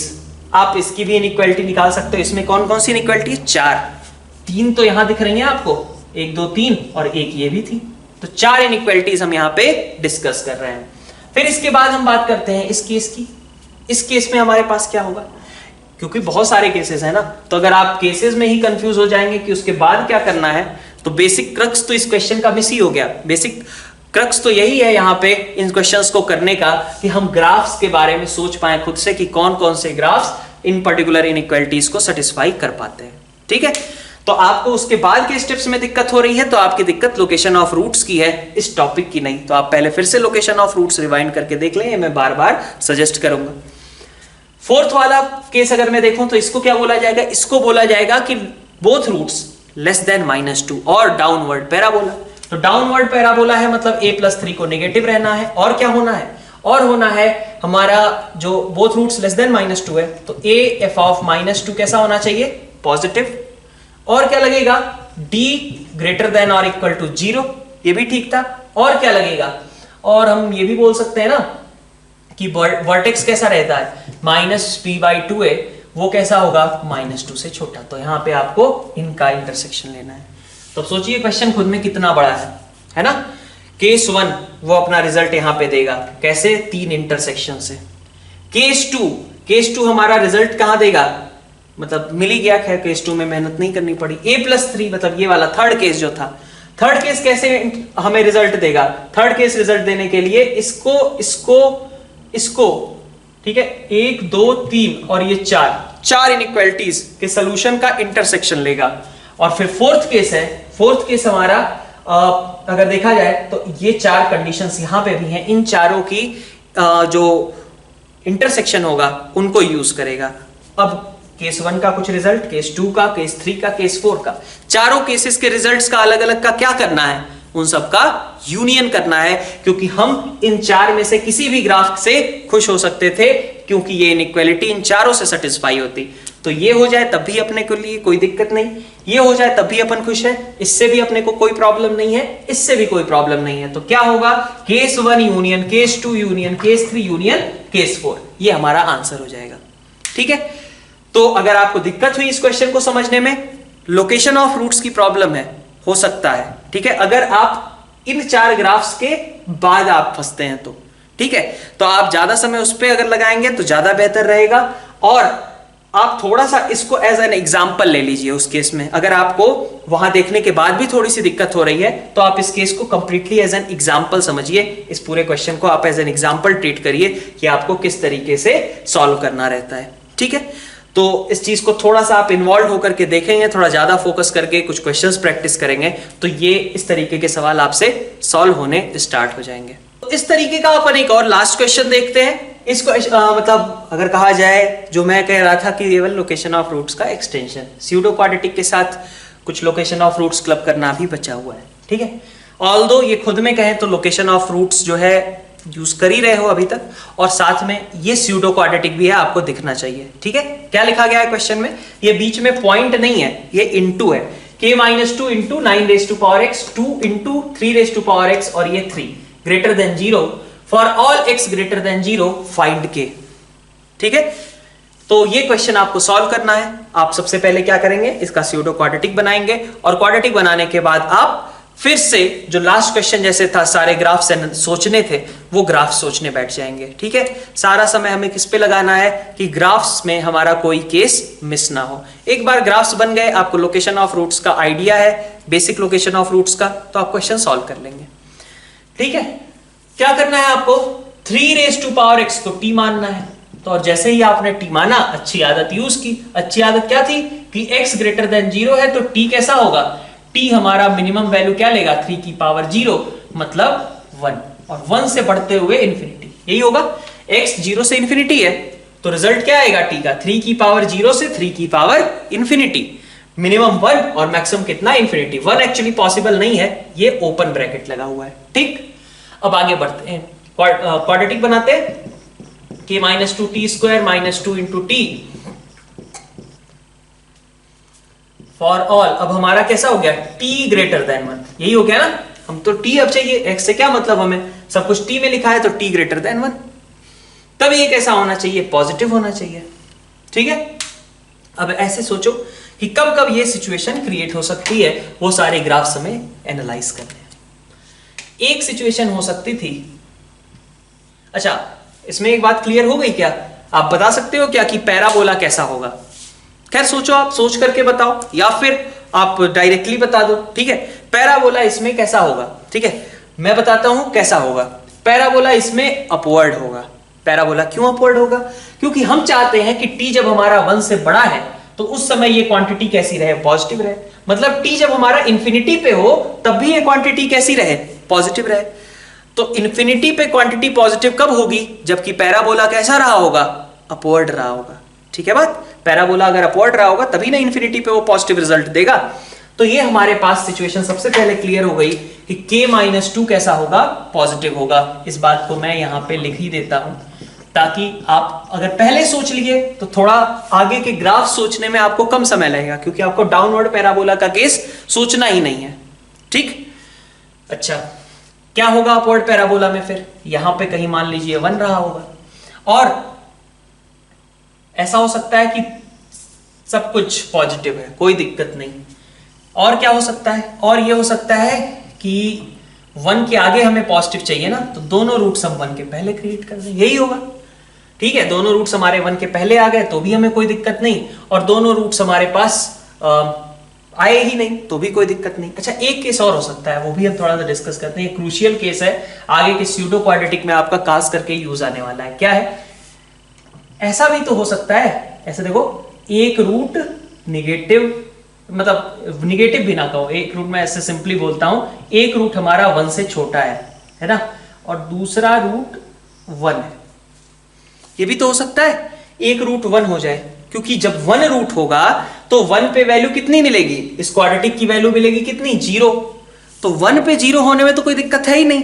ये तो क्या सजेस्ट कर रहा है, जब 1 के आगे बढ़े तो हमें रिजल्ट पॉजिटिव मिलना चाहिए। ये इनइक्वालिटी क्या चाहती है, ये चाहती है कि जब हम t = 1 से आगे बढ़े तो रिजल्ट हमें कैसा मिलता हो, पॉजिटिव मिलता हो। यही हमारी ओवरऑल डिमांड है, ठीक है। तो आप देखो, अगर 1 पे वैल्यू 0 मिल जाए तो हमें क्या दिक्कत, इसने कहीं कहा ही नहीं t = 1 पे कैसा बिहेवियर है। t = 1 पे 0 हो जाए, नेगेटिव हो जाए, जो होना है वो हमें क्या फर्क पड़ता है, ठीक है। तो एक सिचुएशन ये भी हो गई, एक ये भी हो गई, ये भी हो गई। इस तरीके की सिचुएशन आपको अगले एग्जांपल्स जो हम लेने वाले हैं वहां पे बहुत ज्यादा इंपॉर्टेंट हो जाने वाली है, इसीलिए आपको कहा जा रहा है कि ये थोड़ा क्रूशियल है। इस तरीके की सिचुएशंस आपको एनालाइज करनी चाहिए, ठीक है।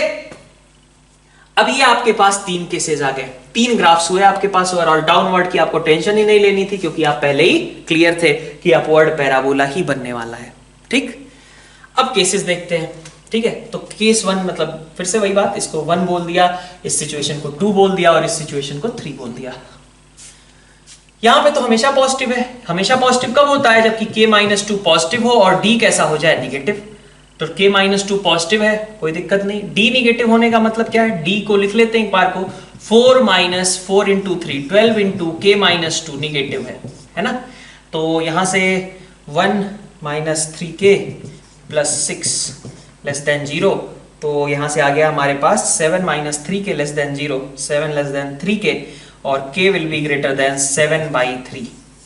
और यहां से क्या था? k greater than 2। तो आप इन दोनों का इंटरसेक्शन ले लो। इन दोनों का इंटरसेक्शन क्या आने वाला है? k greater than 7/3। ठीक है, केस 2 में देखिए, केस 2 में हमारे पास फिर से कैसा है? अपवर्ड पैराबोला है। बोथ रूट्स हम क्या चाहते हैं? < 1 चाहते हैं। तो कंडीशन क्या लगाएंगे? कंडीशन लगाएंगे k-2 पॉजिटिव, a × f1 कैसा है? पॉजिटिव है। और क्या लगाएंगे? d ग्रेटर देन और इक्वल टू 0 लगाएंगे। और क्या लगाएंगे? अच्छा, ये a जो है आपका लीडिंग कोफिशिएंट है, फिर से बताया जा रहा है। a क्या है? k-2 है। तो d ग्रेटर देन और इक्वल टू 0, और उसके अलावा और क्या कंडीशन लगती है? वर्टेक्स की, -b/2 है। कहां होना चाहिए वो? 1 से पहले। अब इस बार भी आपको ये मेहनत स्वयं करनी है, ये चारों का इंटरसेक्शन निकालना है आपको। ठीक है, चारों इनइक्वालिटीज आप सॉल्व करके इंटरसेक्शन निकाल लीजिए। अब मैं थर्ड केस की बात करता हूं। थर्ड केस में क्या होगा? थर्ड केस में हम क्या कह रहे हैं? एक रूट हमारा 1 से छोटा है और एक रूट 1 के बराबर है। इस केस को कैसे एनालाइज करते हैं? बड़ा क्रूशियल है। ठीक है, आगे के स्यूडो क्वाड्रेटिक के लोकेशंस के लिए। तो आप यहां पे देखिए क्या होगा। यहां पे आप देखेंगे कि अगर मैं x = 1 कंसीडर करता हूं, मान लेता हूं मैं कि इस केस का मतलब क्या है? मैं चाहता हूं कि 1 इज अ रूट। मैं अगर इसको लैंग्वेज में फ्रेम करूं इस ग्राफ को, तो क्या कहूंगा? 1 is a root and other root <<1। अगर आपने ये फ्रेम कर लिया तो आप क्वेश्चन सॉल्व कर गए। बस इतनी ही बात है इस क्वेश्चन में, और जो लिखे हैं बस वही करना है। 1 अगर रूट है तो ये सेटिस्फाई होना चाहिए। ये सेटिस्फाई कब होगा? तो क्या करना है? 1 इसका रूट है। 1 इसका रूट है तो इस क्वाड्रेटिक को, क्वाड्रेटिक क्या थी हमारी? क्वाड्रेटिक थी हमारी k-2t² - 2t + 3। इस क्वाड्रेटिक को मतलब अगर हम कहें 1 अगर मैं रखूंगा t की जगह पे, तो रिजल्ट इस ग्राफ के अकॉर्डिंग क्या होना चाहिए? 0 के बराबर होना चाहिए, क्योंकि हम क्या चाहते हैं? 1 इसका रूट बन जाए। तो 1 रूट कब बनेगा? जब इसको 1 सेटिस्फाई करता होगा। इनफैक्ट दिस इक्वल टू 0 को 1 सेटिस्फाई करता होगा। तो 1 इसको अगर सेटिस्फाई किया तो क्या बनेगा? k-2 - 2 + 3 = 0। ठीक है, तो k की वैल्यू कितनी आई? 1 आई। ये बात ठीक है। अब देखते हैं k = 1 का मतलब क्या हुआ। ठीक, k = 1 के केस में देखो, तो k = 1 में तो सबसे बड़ी दिक्कत हो गई। k = 1 का मतलब तो ये हो गया कि भाई मतलब जो कोफिशिएंट है हमारा, लीडिंग कोफिशिएंट, वही कैसा हो गया? नेगेटिव हो गया। तो अगर लीडिंग कोफिशिएंट नेगेटिव हो गया तो इसका मतलब वो बात ऐसे ही रिजेक्ट हो गई, क्योंकि ये सारी डिस्कशन किसके लिए थी? ये सारी डिस्कशन तब थी जबकि k कैसा है? ग्रेटर देन 2 है। ठीक है, वैसे आपको करना क्या पड़ता? क्वेश्चन तो आपका यहीं से रिजेक्ट हो गया कि भाई आगे हमें इस तरीके का सोचने की जरूरत नहीं है, क्योंकि ये सजेस्ट कर रहा है k should be equal to 1, है ना। ये कैलकुलेशन एक बार देख लेते हैं अपन, सही दिख रही है? ठीक है, तो अब ये सजेस्ट कर रहा है k should be equal to 1, लेकिन k इक्वल टू 1 तो जब हम ले ही नहीं सकते, क्योंकि k इक्वल टू 1 का मतलब होगा कि ये पैराबोला कैसा होगा? डाउनवर्ड हो जाएगा, और हम डिस्कस कौन सा केस कर रहे हैं? Upward parabola. ठीक है, तो इसलिए रिजेक्ट हो गया। करते वैसे क्या, अगर अपन आगे प्रोसीड करना पड़ता तो k इक्वल टू 1 हम रख देते। अब ये प्रोसेस ध्यान से सुनिएगा, k इक्वल टू 1 हम रख देते। इसमें k इक्वल टू 1 रख करके हम चेक करते कि एक रूट तो चलो हमने पहले ही बना दिया कि एक रूट 1 आने वाला है, दूसरा रूट जो है उसकी वैल्यू क्या है ये हम देख लें। तो दूसरा रूट अगर हमारा 1 से छोटा आ जाए, हम क्या चाहते हैं कि अदर रूट <<1। ठीक है, तो दूसरा रूट अगर हमारा 1 से छोटा आ जाए तो हमारा काम बन गया। ठीक है, वो यही चीज हमें चाहिए थी कि एक रूट 1 हो और दूसरा रूट 1 से छोटा आ जाए, तो हम उस पॉइंट को, ठीक है, ये k इक्वल टू 1 को उस केस में हम इंक्लूड कर लेते, अदरवाइज हम उसको इंक्लूड नहीं करते। अगर मान लीजिए पता चले कि जब हम एक रूट 1 आ रहा है तो दूसरा रूट हमारा 3 हो जा रहा है, तो वो किसी काम का नहीं रहा, क्योंकि हमें क्या चाहिए था? अदर रूट <<1 चाहिए था। अगर वो सिचुएशन k की जबकि 1 इसका एक रूट है, वो कब आई? k इक्वल टू 1 पे आई। अगर k इक्वल टू 1 रखने पे हमारा अदर रूट लेस देन 1 हो जाए तो उस पॉइंट को हमें, मतलब k इक्वल टू 1 को हमें इंक्लूड करना चाहिए, अदरवाइज उसे इंक्लूड नहीं करना चाहिए।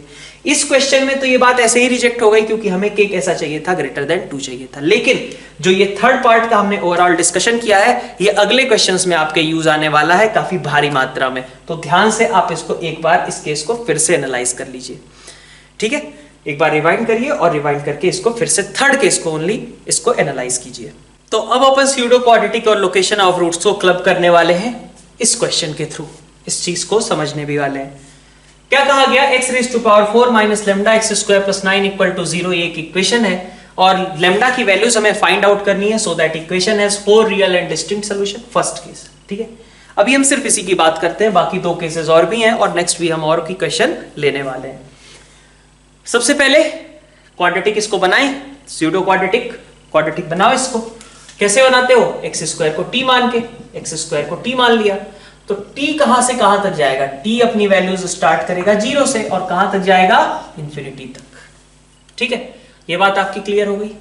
अब अपन क्या चाहते हैं? हम चाहते हैं 4 रियल और डिस्टिंक्ट सॉल्यूशंस। ठीक है, तो एक्स स्क्वायर को t पुट कर दो, एक्स स्क्वायर को t पुट किया तो t square minus lambda t plus 9 equal to 0, यही इक्वेशन बन गई। इसके रूट्स मान लिए मैंने कि इसके रूट्स कुछ हैं t1 और t2, है ना। अब थोड़ा सा अब यहाँ पे बहुत ज्यादा जोर डालना है। यहाँ पे क्या है, इस तरीके के क्वेश्चंस में पहले आपको ये देखना है 4 रियल एंड डिस्टिंक्ट सॉल्यूशन। आपको ये सोचना है कि ये जो हमने नई क्वाड्रेटिक बनाई उसके t1 t2 कैसे बिहेव करेंगे। इन t1 t2 के बेसिस पे फिर हमें ये भी सोचना है कि हम जो ये ग्राफ अभी सोच रहे थे वो कैसे कैसे एग्जिस्ट कर सकते हैं, और फिर उसके बाद लोकेशन ऑफ रूट्स आपको लगानी है। तो ओवरऑल 3 स्टेप का प्रोसेस यहाँ पे बन जाता है। पहले तो आप ये सोचिए कि ये t1 t2 कैसे बिहेव करेंगे। ठीक है, फिर नेक्स्ट स्टेप में आप सोचिए कि ग्राफ्स जो है हमारे पास कौन कौन से पॉसिबल होंगे जो कि t1 t2 की उन कंडीशंस को मीट कर पाए। फिर तीसरी सिचुएशन आप सोचिए कि लोकेशन ऑफ रूट्स की कौन सी कंडीशन उन ग्राफ्स पे हमें लगानी होगी। ठीक है, तो इन तीनों स्टेप्स को आपको बिल्कुल अच्छे से पता होना चाहिए। ठीक है, अब देखिए कैसे करेंगे हम सबसे पहले सोचेंगे कि हमें t1 और t2 रूट्स चाहिए, है ना। मान लीजिए मतलब t1 और t2 यहां से आपके रूट्स आएंगे। हो सकता था कि किसी लेमडा की वैल्यू के लिए t1 t2 कैसे हो जाए, इमेजिनरी हो जाए, हो सकता है। तो आप ये सोचो ना कि मुझे ऐसा t1 चाहिए, मुझे ओवरऑल क्या चाहिए? मुझे 4 real and distinct solutions. 4 real and distinct solution के लिए क्या आप करोगे? आप नेक्स्ट स्टेप सोचो। आपके पास सपोज ये आपने इक्वेशन सॉल्व करी, आपके पास t1 t2 निकल करके आ गए, तो नेक्स्ट स्टेप आप क्या करने वाले हो? आप अगला स्टेप लिखोगे x निकालने के लिए x square equal to t1। Question भूल जाओ, अभी मैं कहता हूं कि आपको मान लीजिए इक्वेशन सॉल्व करनी रहती तो आप क्या करते? आप यहां से t1 t2 की वैल्यूज मिलती, आप क्या करते? X square equal to t1 solve करने बैठते और एक बार सॉल्व करने बैठते आप x square equal to t2। ठीक है, अब 4 सॉल्यूशंस आपके पास x के कैसे आते? जब ये यहां से ये वाला x 2 ही वैल्यूज देगा, वो दोनों वैल्यूज पॉसिबल हो, यहां से ये भी x 2 वैल्यूज देगा, वो दोनों वैल्यूज एक्चुअली पॉसिबल हो। अगर वो दोनों वैल्यूज मतलब x की एग्जिस्ट करती हैं, यहां से 2x और यहां से 2x, तो आपके पास overall 4 real and distinct solutions आ जाएंगे। यहां से आपके पास 2 वैल्यूज ऑफ x, यहां से आपके पास 2 वैल्यूज ऑफ x। अगर ऐसे हो गया तो फिर अपना काम बन गया, है ना। यही हमारा टारगेट था।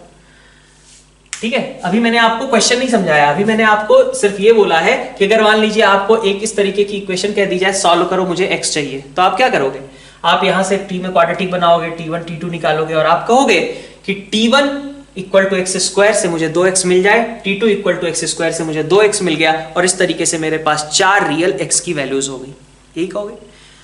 अच्छा, तो ये हमारे काम की बात अब क्वेश्चन में कैसे स्टार्ट होगी। ठीक है, ध्यान से सुनिएगा, जरा सा भी आप मिस करेंगे तो बहुत बुरे फंस जाएंगे। ठीक है, x square equal to t1। अब आप खुद देखो कि यहां से अभी आपने वो क्वेश्चन अभी सॉल्व किया था, क्या था वो आपका x square plus x plus 1 के होल स्क्वायर से डिवाइड करने के बाद जो हमने बनाया था क्वाड्रेटिक। आपने कहा था कि वहां t की वैल्यूज जो थी वो कब पॉसिबल हो रही हैं, a की कौन सी वैल्यूज के लिए, हमें वही चाहिए था। सेम वही बात यहां पे भी है। आप देखो ये x मुझे रियल वैल्यूज कब देगा, आप खुद सोचो। ये x मुझे रियल वैल्यूज कब देगा? जब t1 मेरा 0 से इंफिनिटी के बीच हो। अगर आप सोचो t1 की जगह मैं रख दूं -2, तो ये x कुछ दे पाएगा क्या? नहीं दे पाएगा ना। एक्स स्क्वायर इक्वल टू, जब हमारे पास यहां से 0 से बड़ी कुछ वैल्यू होगी, t1 अगर मेरा 0 से कुछ बड़ा है तो x मुझे 2 वैल्यूज देगा कि नहीं देगा? t2 अगर मेरा 0 से कुछ बड़ा है तो x मुझे 2 मिलेंगे कि नहीं मिलेंगे? मिलेंगे ना। तो 4 सॉल्यूशंस के लिए रिक्वायरमेंट क्या हुई कि t1 मेरा कैसा होना चाहिए? पॉजिटिव होना चाहिए, और t2 भी मेरा कैसा होना चाहिए? पॉजिटिव होना चाहिए। ये बात यहां पे इंपॉर्टेंट है जो आपको सोचनी पड़ेगी। ठीक है, क्या कि मुझे 2 सॉल्यूशंस यहां से चाहिए, तो 2 सॉल्यूशंस मुझे कब मिल पाएंगे? जबकि t1 को मैं 0 और इंफिनिटी के बीच में रखूं। अगर मैं 0 रखता हूं तो मेरा काम नहीं बनेगा, क्योंकि अगर मैं एक्स स्क्वायर इक्वल टू, अगर मैं मान लीजिए t मैंने 0 उठाया, t1 मैंने 0 माना, तो x की वैल्यू एक ही बनी ना 0। हमें तो 2 वैल्यूज चाहिए, तो 0 भी हमारे काम का नहीं है। हमें कैसा t1 चाहिए? हमें t1, भाई t1 यहीं से आएगा तभी अपने काम का होगा। ठीक है, t1 यहीं से आना चाहिए। ये बात आपको क्लियर है या नहीं है? ये t1 या t2 जो है वो यहीं से आने चाहिए, क्योंकि अगर इनके अलावा और कुछ आ गए तब तो वो बिल्कुल काम के नहीं है, तब तो कोई x एग्जिस्ट ही नहीं करेगा उनके करस्पॉन्डिंग। ये हमारे काम के होंगे तभी जबकि ये इस इंटरवल से बिलोंग करते हो। ठीक, तो आपको तो 2x चाहिए थे, 2x की वजह से आपको इस 0 को रिजेक्ट करना पड़ा। आपने कहा कि भाई 0 से मेरा काम नहीं चलेगा, मुझे 2x चाहिए, इसलिए मुझे t1 कैसा होना चाहिए? मेरा पॉजिटिव होना चाहिए, और t2 भी सिमिलरली मेरा कैसा होना चाहिए? पॉजिटिव होना चाहिए। ये बात आपको चमक रही है या नहीं चमक रही है? t1 positive and t2 should be also positive. ठीक है, क्या कहा गया? हम चाहते हैं t1 and t2 should be क्या मतलब? t1 and t2 are greater than 0। हम यही चाहते हैं, t1 और t2 दोनों अगर 0 से बड़े हो जाएं तो 2x हमें यहां से, 2x यहां से, अपना काम बन गया। ठीक है, अच्छा, t1 और t2 बराबर भी ना हो जाए, ये भी तो आप सोच लो। ये भी मैं लिख देता हूं, बल्कि t1 should not be equal to t2। अब ये चीजें आपको एनालाइज करनी है, यही चीजें हमें सीखनी है इस टॉपिक के अंदर। हम कुछ थियरी नहीं कर रहे हैं, हम बस यही सोचना शुरू कर रहे हैं। t1 t2 are greater than 0, काम बन जाएगा क्या? एक दिक्कत हो सकती है, x square equal to 4, x square equal to 4। अब क्या करूं? दोनों जगह से 2 और -2 ही मिल रहा है, तो हमें डिस्टिंक्ट सॉल्यूशंस तो मिले ही नहीं। तो इसीलिए हमें क्या चाहिए? t1 and t2 are greater than 0 and t1 is not equal to t2। अब क्या करें? अब यही सारी कंडीशन हम लोकेशन ऑफ रूट्स के फॉर्म में रख दें। ठीक है, हम क्या चाहते हैं? इस क्वाड्रेटिक के 2 रूट्स हैं जो कि दोनों कैसे हैं? 0 से बड़े हैं और डिस्टिंक्ट हैं। 0 से बड़े हैं और डिस्टिंक्ट हैं, तो आप क्या लगाएंगे कंडीशन? आप लिखेंगे a into f of 0 should be positive. ठीक है, d शुड बी पॉजिटिव। ध्यान दीजिएगा, यहां इक्वालिटी नहीं लगाई है मैंने। क्यों नहीं लगाई है? क्योंकि हमें डिस्टिंक्ट रूट्स चाहिए। और तीसरी कंडीशन क्या होगी? तीसरी कंडीशन हम कह सकते हैं कि -b/2a जो वर्टेक्स होता है वो कैसा होना चाहिए? वो हमारा ग्रेटर देन 0 होना चाहिए। अभी ये पार्ट हम सॉल्व करते हैं। यहां a देखिए, a लीडिंग कोफिशिएंट 1 है, f ऑफ 0 जो कि 9 हो गया, ग्रेटर देन 0। ये बात ठीक थी, कोई दिक्कत नहीं, ये तो हमेशा ही ट्रू है। d ग्रेटर देन 0 वाली केस को लिखते हैं। d कितना आएगा? Lambda square -36 greater than 0, which suggests lambda should be -∞ to -6 union 6 से इंफिनिटी। d इक्वल टू 0 नहीं है, फिर से बता रहा हूं, क्योंकि यहां t1 और t2 बराबर नहीं हो सकते। अब बढ़ते हैं वर्टेक्स पे। वर्टेक्स कितना है? λ/2, और इसको पॉजिटिव होना था, that means lambda should B positive. तो इस पूरे केस का इन तीनों का इंटरसेक्शन क्या आया? इन तीनों का इंटरसेक्शन आया लैम्डा। इसने तो कुछ दिया नहीं, इसने कहा कि भाई सब चलता है, अपने को कोई फर्क नहीं पड़ता, तुम लोग कुछ भी करो, लैम्डा उम्डा हमसे मतलब नहीं है। इसने इन दोनों का इंटरसेक्शन लिया। इन दोनों का इंटरसेक्शन क्या आया? Lambda greater than 6। ये बात तो हमेशा ट्रू थी ना, तो हमें कुछ भी करना था, क्या करना था? इन्हीं दोनों लैम्डा का इंटरसेक्शन। इन दोनों लैम्डा का इंटरसेक्शन कितना बन गया? Lambda greater than 6। ठीक है, तो हमारे पास लैम्डा की वैल्यू ग्रेटर देन 6 होनी चाहिए। यही हमारा करेक्ट आंसर हो गया फर्स्ट पार्ट का। ठीक है, तो हमने किस तरीके से t1 t2 को देख करके t1 t2 के लिए क्या क्या वैल्यूज पॉसिबल हो सकती हैं जिससे 4 रियल एंड डिस्टिंक्ट सॉल्यूशंस आ जाएं, ये एनालाइज किया है। ये बात आप थोड़ा सा गौर फरमाइएगा इस पर्टिकुलर चीज पे। ठीक है, अगर आप एक बार इस मतलब ये वाली चीज और जो पूछा गया है वो, ये 3 चीजों को आप अगर एक साथ क्लब करके एक इस तरीके का स्टेटमेंट सही सही बनाने में सक्सेसफुल हो गए तो फिर आगे का क्वेश्चन कुछ भी नहीं है। ठीक है, तो अपन स्टार्ट करते हैं आगे सेकंड पार्ट। तो अब सेकंड पार्ट पे आते हैं। अपन सेकंड पार्ट में क्या कहा जा रहा है, नो रियल सोल्यूशन। हमने पहले ही कहा आपको किसको किसको कंबाइन करना है, इस वाली बात को इसके साथ और जो चाहिए उसके साथ, तीन चीजों को आप कंबाइन करके एक स्टेटमेंट लिख दो। आगे तो मैं लोकेशन ऑफ रूट्स लगा के सोल्यूशन दे दूंगा। ठीक है, तो आप ट्राई करो खुद से कि कब ये नो रियल सोल्यूशन की केस बन सकते हैं, T1 और T2 को किस तरीके से बिहेव करना पड़ेगा, वो स्टेटमेंट आप खुद से ट्राई करो लिखने का। सोल्यूशन क्या होगा, आप क्या चाहोगे, आप ये चाहोगे कि भाई T1 मेरा इसमें लाई ही ना करे, T1 मेरा कैसा हो जाए, 0 से छोटा हो जाए। T1 यहां से देखना शुरू करो, T1 अगर मेरा इसका मेंबर नहीं होगा तो मुझे x नहीं मिलेगा, रियल x नहीं मिलेगा। इसी तरीके से T2 मेरा अगर इस इंटरवल का मेंबर नहीं होगा तो हमें रियल x नहीं मिलेगा, क्योंकि जितने भी रियल x थे वो तो सब यही t बनाने में खर्च हो गए। ठीक है, इसके अलावा और कोई t नहीं बच सकता किसी भी x से। ठीक है, तो आपको क्या करना है, रियल सोल्यूशन आपको नहीं चाहिए, तो आप क्या सोचेंगे कि T1 मेरा इधर ना आया हो, ठीक है, T2 मेरा इधर ना आया हो, तो ना तो ये x काम का बचेगा ना तो ये x काम का बचेगा। ठीक है, तो आप क्या चाहोगे, आप चाहोगे T1 एंड T2, ठीक है, आर लेस देन 0। T1 और T2 दोनों कैसे हो जाएं, 0 से छोटे हो जाएं, तो मेरा काम बन जाएगा। क्यों, क्योंकि x square is equal to negative, x square is equal to negative, कोई भी x पॉसिबल नहीं है, मतलब नो रियल सोल्यूशन। लेकिन अब एक पार्ट आपका मिस हो गया यहां पे, यही बात आप कई लोगों ने छूट गई होगी, यहां तक तो कई लोग पहुंच भी गए होंगे। एक सिचुएशन ये भी तो हो सकती है T1 और T2 ही ना एग्जिस्ट करें, मतलब T1 और T2 खुद ही कैसे हो जाए, इमेजिनरी हो जाए, T1 और T2 खुद ही इमेजिनरी हो जाए, तब भी तो अपना काम बन जाएगा। T1 और T2 अगर खुद ही इमेजिनरी हो गए तो x square is equal to something imaginary, कैसा देगा हमें, इमेजिनरी रिजल्ट ही देगा। तो एक सिचुएशन ये भी हो सकती थी, ये हमारा ये स्टेटमेंट भी हमारे काम का है, और दूसरी एक सिचुएशन ये भी हो सकती है, मतलब ये अगर केस 1 है तो आपका ये केस 2 एक ऐसा भी एग्जिस्ट कर सकता है कि T1 एंड T2, ठीक है, आर इमेजिनरी, T1 और T2 ही हमें इमेजिनरी मिल गए, तो बाकी x तो इमेजिनरी होगा ही होगा, है ना। तो अब इसको सॉल्व करते हैं, और कोई केस नहीं हो सकता। ठीक है, तो ध्यान दीजिएगा, इस तरीके का केस आपसे मिस नहीं होना चाहिए। ठीक है, इस तरीके का केस यूज भी बहुत ज्यादा होता है, इस तरीके के जो क्वेश्चन आते हैं उनमें बहुत ज्यादा इस तरीके का हमें यूज करना पड़ता है, केस 2 वगैरह। तो खैर केस 1 की पहले बात करते हैं। हम चाहते हैं कि both roots are less than 0, दोनों रूट्स 0 से छोटे हों। अच्छा, हमें ऐसा भी चाहिए क्या कि T1 और T2 बराबर नहीं होने चाहिए, नहीं, ऐसी कोई जरूरत नहीं है। T1 T2 दोनों -3 ले लें, क्या फर्क पड़ता है, इमेजिनरी ही आ रहे हैं सब कुछ। तो देखिए क्या लिखेंगे हम लिखेंगे केस 1 का सबसे पहले सोल्यूशन। केस 1 का सोल्यूशन क्या होगा, बोथ रूट्स लेस देन 0, तो उसकी condition a into f of 0 is positive, ठीक, d is positive, sorry both roots less than 0 ना, हाँ, तो d इज पॉजिटिव और इक्वल टू 0 चलेगा, और -b/2 जो वर्टेक्स है वो कैसा होना चाहिए, लेस देन 0। ठीक है, अब इसको मैं लिख लेता हूं, a इंटू एफ 0 का मतलब कितना हुआ, 9 ग्रेटर देन 0। बात सही है, उसको कोई फर्क नहीं पड़ता।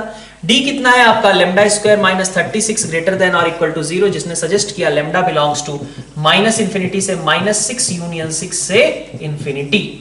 और उसके बाद वर्टेक्स बचा, वर्टेक्स कितना था, λ/2, जिसको नेगेटिव होना था, तो इसका मतलब लैम्डा कैसा आ गया, नेगेटिव आ गया। एक ये कंडीशन, एक ये कंडीशन और एक ये कंडीशन, ये तो कोई कंडीशन ही नहीं है, तो हमेशा ही ट्रू है। अब आप क्या करना चाहिए, इन दोनों का इंटरसेक्शन लेना चाहिए। दोनों का इंटरसेक्शन कितना आएगा, लैम्डा बिलोंग्स टू -इंफिनिटी से -6 आएगा। ठीक है, अब आगे बढ़ते हैं। ये हमने कौन सा केस 1 डिस्कस किया है, अभी केस 2 पे आते हैं हम। केस 2 में देखिए क्या है, T1 और T2 खुद ही इमेजिनरी हो जाए। T1 और T2 कब इमेजिनरी होंगे, जब इसका D कैसा हो जाए, नेगेटिव हो जाए। उसमें तो कुछ सोचना ही नहीं था, ये तो बचपन से आता है अपने को। T1 T2 are imaginary, that means कि D is negative. So lambda square -36 less than 0, lambda हमारा कैसा है, -6 से 6 के बीच है।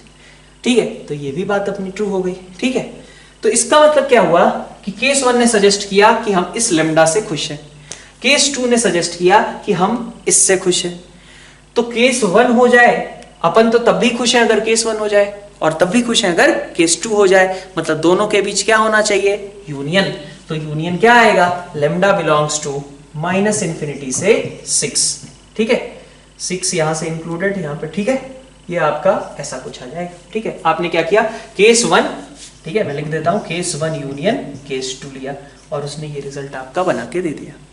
ठीक है, अब आप, मैं इसको रिमूव करता हूं, आप केस 3 एक बार खुद से पॉज करके सॉल्व कीजिए। तो थर्ड पार्ट का आई होप कि आप डिस्कस थोड़ा बहुत किया होगा आपने अपने माइंड में कि क्या क्या चीजें यहाँ पे एग्जिस्ट कर सकती हैं। हम फिर से थर्ड पार्ट का सोल्यूशन लिखते हैं। आपको इसके पहले एक चीज के लिए और वार्न कर देता हूं मैं, जहां पे मिस्टेक्स होती हैं इस तरीके के क्वेश्चंस में आपको सॉल्यूशंस लिखा गया है वहां पे या रूट्स लिखा गया है, इस बात का आपको ध्यान देना चाहिए। और आपको पता है कि रूट्स और सॉल्यूशन में क्या डिफरेंस होता है। ठीक है, तो रूट्स और सॉल्यूशन क्या लिखा गया है इस बात पे हमेशा ध्यान दीजिएगा। ठीक है, ऐसा नहीं कि आंख बंद किया और हर क्वेश्चन में सेम तरीके से लिखना चालू किया। यहाँ पे अगर डिस्टिंक्ट रूट्स हो जाए, मतलब 2 रियल रूट्स हो जाए तो अलग बात हो जाएगी, 2 रियल सॉल्यूशंस हो जाए तो अलग बात हो जाएगी। ये केस आप एनालाइज कर सकते हैं, समझ सकते हैं। ठीक है, थर्ड पार्ट की मैं बात कर रहा हूं, थर्ड पार्ट का सोल्यूशन 2 रियल सॉल्यूशंस। अच्छा, तो मेरा क्या था? मेरे पास था t² - लैम्डा t + 9, जहां की t हमारा कैसा था? 0 से ∞ था। ठीक, हम बात कर रहे थे कि हमें क्वेश्चन ऐसे सॉल्व करना पड़ेगा, x² = t1, x² = t2, और हमारा टारगेट था कि इस बात को, ठीक है, इसके साथ और इसके साथ क्लब करके मुझे कुछ स्टेटमेंट्स लिखनी होंगी और उन पे लोकेशन ऑफ रूट्स लगाना होगा। तो आप देखो, 2 रियल सॉल्यूशन आपको चाहिए। 2 रियल सॉल्यूशन कैसे मिल सकते हैं? 2 रियल सॉल्यूशन ऐसे मिल सकते हैं कि आपका एक रूट पॉजिटिव हो जाए। मान लो t1 जो है आपका 0 और ∞ के बीच में है और t2 आपका निगेटिव है, चल जाएगा। t1 आपका 0 और ∞ के बीच में है, t1 से हमें 2 रूट में दिया x, लेकिन t2 हमारा किसी काम का नहीं बचा। ऐसा हो सकता है। तो t2 किसी काम का नहीं बचा कब? जबकि t2 खुद कैसा हो? इसका एलिमेंट ना हो। और t1 हमारा काम का कब होगा? जबकि वो इसका एलिमेंट हो। ठीक है, तो हमारे कंडीशन क्या है? हम चाहते हैं कि one of t1 and t2 is positive and other is negative। ये चाहते हैं हम, ये हो जाए तो हमारा काम बन जाएगा। t1 निगेटिव हो गया, t2 पॉजिटिव हो गया, तो अपना काम डन। हमें 2 रियल x मिल जाएंगे, डिस्टिंक्ट x मिल जाएंगे। जैसे x² = 4 मान लीजिए, यहां आ गया -3, तो मिल जाएगा हमें +2 और -2। -3 को हम रिजेक्ट कर देंगे। ठीक, तो one of t1 and t2 is positive and other is negative। इस बात को हम डिस्कस कर सकते हैं। और कुछ हो सकता है क्या? और कुछ यहां पे केस बन सकता है। तो एक स्टेटमेंट मैंने ये लिखा है, दूसरा स्टेटमेंट ये भी हो सकता है कि हमारे पास t1 और t2 दोनों बराबर आ जाएं, दोनों पॉजिटिव हों और दोनों बराबर हो जाएं। ये भी हो सकता है ना। x² = 4, यहां पे भी x² = 4, तो सोल्यूशन तो हमें क्या मिलेगा? +2 और -2। ठीक है, तो एक केस ये भी हो सकता है कि t1 and t2 are equal and greater than 0, equal to 0 अगर हो जाए, मान लो, सोचो एक बार को, t1 t2 अगर इक्वल टू 0 हो जाए तो ये क्या बन जाएगा? t1 या t2 जो 0 हो जाता है तो x एक ही मिलेगा। कौन सा? 0। एक ही सोल्यूशन क्रिएट करेगा। रूट्स 2 होंगे। मान लो यहां पे मैं 0 रखता हूं, x² = 0, तो 2 रूट्स क्रिएट होंगे, 0 and 0, लेकिन सोल्यूशन कितना होगा? एक ही होगा। कौन सा? 0। ठीक है, ये बात समझ में आती है, रूट्स और सोल्यूशन का डिफरेंस।